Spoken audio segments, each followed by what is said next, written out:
doce morrer no mar. O que não é doce é a gente conseguir se conectar com essas nossas internets.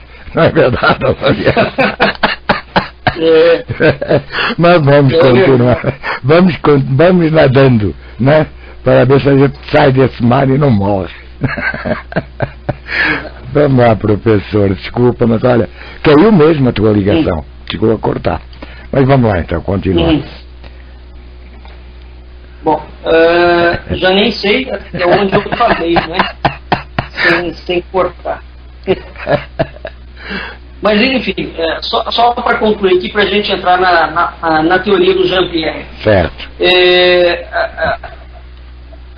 A vida não pode surgir da não-vida, né? Então, a ciência no século XXI, ela vai ter que trazer uma nova proposta.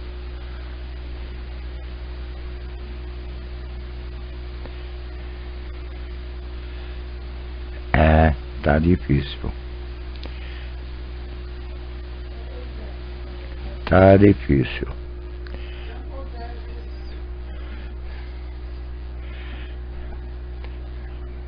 Continuamos com um problema de conexão com o Rio de Janeiro. Continuamos do mesmo jeito. Vamos ouvir mais uma musiquinha, a ver se tentar de novo. Vamos lá. A gente volta já já. Vocês estão na Cultura Online Brasil com o programa Cultura e Identidade. As identidades, alô, amigo L'Oreal, está por aí? Tô por aqui. Então tá bom, vamos lá continuar então. Então vamos lá para a gente ver se consegue finalizar. Isso. A ideia da incógnita da vida, né, das origens do mundo, o que a gente está defendendo aqui é a proposta da filosofia antiga de que o universo é claramente misterioso.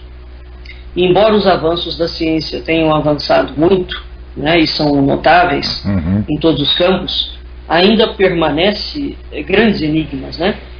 E a água é claramente um dos grandes enigmas ainda indecifrados, embora teoricamente, né, a gente ache que conviva com ela. O que o Jean-Pierre Garrel coloca? A gente abriu o programa falando sobre a perspectiva das culturas, né? De diversas culturas, que o mundo foi criado através das águas primordiais e que a água está presente de várias formas em todos os corpos. Certo. O Jean-Pierre Garrel é um biólogo molecular francês. Ele foi diretor de pesquisa do Centro Nacional de Pesquisas da França, os maiores centros de pesquisa da França. E ele descreve certas propriedades pouco conhecidas da água. Mas essas propriedades demonstram que essa água tem, com propriedades já comprovadas pela própria biologia, que assemelham a água mais com o conceito de luz. Tá? Então, o Jean-Pierre Garrel, ele fala que a água é íntima e indissoluvelmente ligada à vida, a todas as formas de vida, vida biológica, vida social, vida econômica, vida espiritual, vida sagrada. Mas ele fala assim, mas qual água? Gente, detecta que ela está ligada à vida, mas de que água nós estamos falando?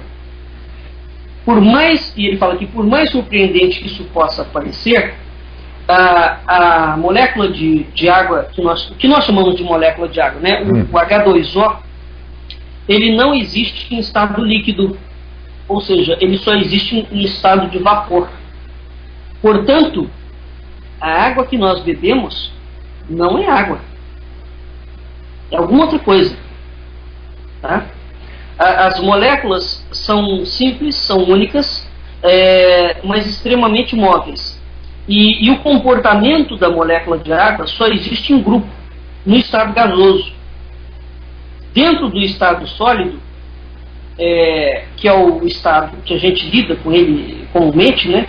A molécula de água se liga a outras moléculas vizinhas e ela preenche um tipo de espaço tridimensional, certo?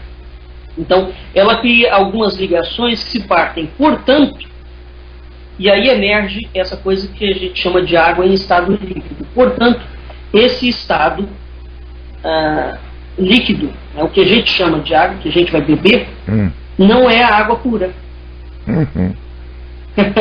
Certo, né? certo. Portanto, o estado puro dela, o H2O, é extremamente complexo. Tá? No estado líquido, essa molécula de água se associa a ela mesma e a tudo que ela dissolve, aonde ela cria grandes grupos, assim, grupos supramoleculares, vamos dizer assim, né? Então, esses grupos têm um tipo de casulo, tá? A explicação teórica dele é muito curiosa, eu não vou entrar nisso, mas o que ficou descoberto é o seguinte: a organização, quando você pegar H2O, né, o que liga o hidrogênio à molécula de oxigênio é uma ponte que se chama pontes de hidrogênio. São as chamadas ligações fracas, são as pontes de hidrogênio. Aquele tracinho que a gente vê, né, no H2O, o H ligado a são dois Hs ligados a um oxigênio, isso chama ligações fracas, que são as pontes de hidrogênio que foram descritas pelos físicos no início do século XX, no ano 20 do início do século XX. O que acontece? Essas ligações fracas, essas pontes de hidrogênio se combinam com outras coisas. E são essas pontes de hidrogênio que são diretamente responsáveis pelas formas e pelas funções das coisas. Por exemplo, quando o Masaru Emoto mostra, né, que a água submetida a uma frase, ela adquire uma forma, quem vai dar aquela forma? A ponte de hidrogênio. Tá? Mas o que o Jean-Pierre provou? Que isso forma um tipo de casulo de água. Esse casulo de água é uma unidade estrutural e funcional básica de todo ser vivo. Tá? Então, o ser vivo, de fato, aquilo que a gente chama de ser vivo, ele vibra primeiro pela água. Preste atenção a isso na teoria dele. Todo ser vivo, independentemente de ser rocha, papagaio, periquito, etc. Todo ser, ele é formado e informado pela água. Então, isso gera um estado vibratório. Esse estado vibratório da água, então o Jean-Pierre fala que a água tem 3 corpos. A semelhança do homem que tem corpo físico, alma e espírito. O corpo físico, segundo a teoria dele, vai ser representado em um primeiro nível de organização. Toda a substância biológica, orgânica, mineral, enfim, rocha, pedra, estrela, etc., possui um casulo hídrico, que é um primeiro nível de organização. Depois, essa água tem um corpo emocional, ou seja, ela tem uma rede de casulos, e esses casulos criam um campo de ressonância. A informação transmite de um ponto para outro. Né? E num terceiro momento, ela tem um corpo que eles chamam de um corpo mental. Ou seja, a água se comunica imaterialmente. Então, ela permite a transferência de informações dentro de distâncias, sem mover energia. Olha que coisa absolutamente impressionante, cara. Portanto, perfeitamente. Isso tem até uma certa relação com as conclusões do Asuro. Não tem? Não, é muito mais profundo. É muito mais profundo, porque o Masaru Emoto fala disso também. Só que o Jean-Pierre e outros cientistas já comprovaram isso. Indo mais além, essa água em estado original, repito para os nossos ouvintes, não é a água que a gente bebe. Quando você consegue criar essa água original, né, organizar os 3 corpos dela, esta água não suja-se nunca. Não, ela é impossível de ser suja. Então aquilo pode ser contaminada, de ficar poluída. Ela permanece sempre no estado de inviolabilidade. essa estruturação ternária da água, a água tendo um corpo físico, um corpo sensível e um corpo sutil, faz da água, segundo a teoria do Jean-Pierre, um organismo vivo primitivo. Ou seja, essa água seria um tipo de matriz primordial da vida. Não vamos lembrar de Tales de Mileto. Essa matriz aquosa vai carregar nela mesma todos os processos e aquilo que nós modernamente atribuiríamos às características de mãe, de uma maternagem. Cientificamente falando, assim, em palavras claras, a água é mãe. Tá? Por quê? Entre outras coisas, nessa terceira dimensão da água, ela estabelece relações diretas, analogias diretas com a consciência. Porque a água, esse campo sutil da água, né, ele tem uma realidade imaterial. E é dentro dessa realidade imaterial que ela cria um tipo de biocampo. Imagina, há experimentos que foram feitos, muitos indivíduos contestaram esses experimentos, tá? Vou tentar dar um exemplo que eu li dentro de alguns experimentos. Se você pegar a chave de um carro, colocá-lo dentro do casulo de água, que entre outras coisas a água transmite memória.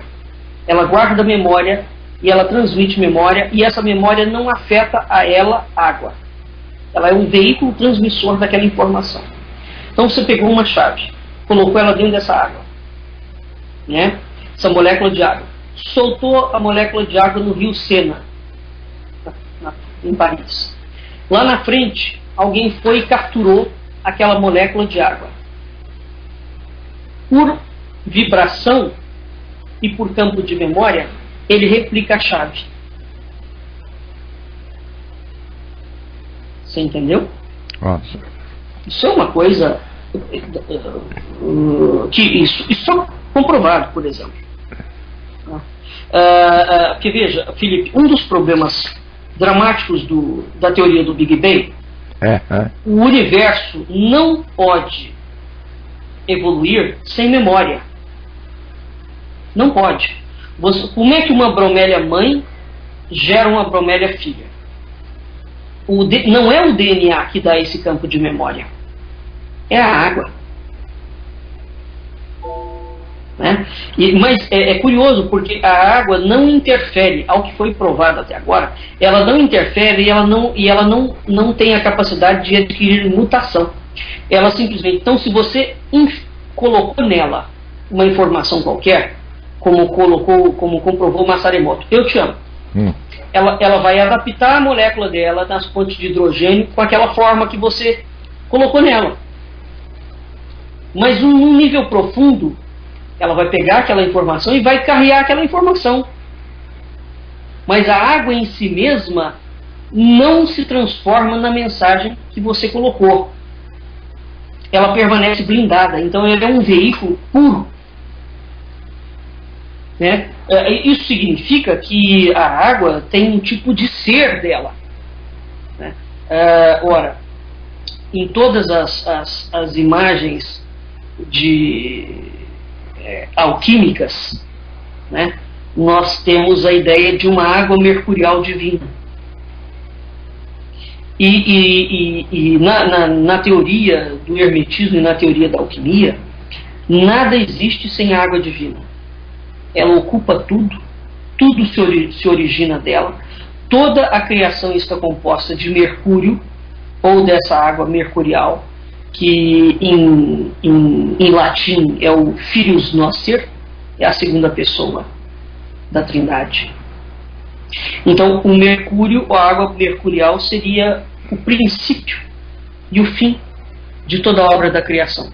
Repito, Deus, antes de criar, pega a água primordial e separa em águas de cima das águas de baixo. E quando ele quis extinguir, pelo menos nos textos do Antigo Testamento, a humanidade, ele manda um dilúvio. Então você tem a água como um princípio de criação, e a água como um princípio de destruição. Né? Isso aí é para a gente ter mais ou menos um campo, assim, abrir um campo de discussão, que a ideia hoje, quando a gente fala de água, né, os mitos e os símbolos e até, inclusivamente, as pesquisas, né, que já existem sobre essa água, ou o que ela significa, é de espantar até o filho monstruoso da duquesa de Brabante. Portanto, essa visão original sobre a água, né, a água que os cientistas estão apresentando normalmente, e são trabalhos de pesquisa muito, muito pontuais, muito sérios, essa água aproxima-se muito mais da água que os alquimistas chamavam de água mercurial, né, é uma água metafísica, né, do que essa proposta que a gente tem de uma ciência positivista, materialista, que dessa água que a gente bebe. Então, efetivamente, sim, parece que o homem surgiu da água, não só surgiu, como faz-se dentro da água. Né? E o mundo surge a partir dessa água. Então, a unilateralidade dessa interpretação simbólica despojou a cultura ocidental da riqueza desse modelo aquático que era encontrado nos mitos arcaicos. Porque os textos arcaicos falam de água, mas eles jamais apresentaram a água na forma líquida. Então, exatamente porque nós só pensamos na água na forma líquida, né, nós projetamos essa ideia de uma água líquida para a interpretação, seja dos textos religiosos, seja dos textos filosóficos. E isso acabou resultando nessa confusão. Né? Então, aqui, vamos voltar àquilo que o Jean-Pierre é taxativo. Ele fala que a água, a molécula de água H2O, não existe em estado líquido. Ela só existe em estado gasoso. Portanto, assim, para concluir o nosso programa de hoje, a água é etérea. Ou ela é muito mais etérea do que a priori nós pensamos. Bem, amigos, acho que então a gente chegou ao final de mais um programa Culturas e Identidades. Obrigado a todos pela audiência, mas esse programa é assim mesmo. Eu realmente tenho certos e determinados assuntos que eu me abstenho de comentar, ou de entrar, porque eu estou absolutamente por fora. A minha formação é mais política, né, e filosófica. Mas vamos lá então, nós estamos chegando a mais um programa Culturas e Identidades. Obrigado a todos pela audiência, tenham todos um ótimo final de semana.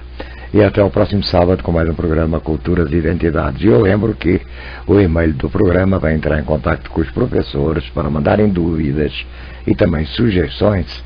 É Culturas e Identidades, tudo junto. Culturas e Identidades, @gmail.com.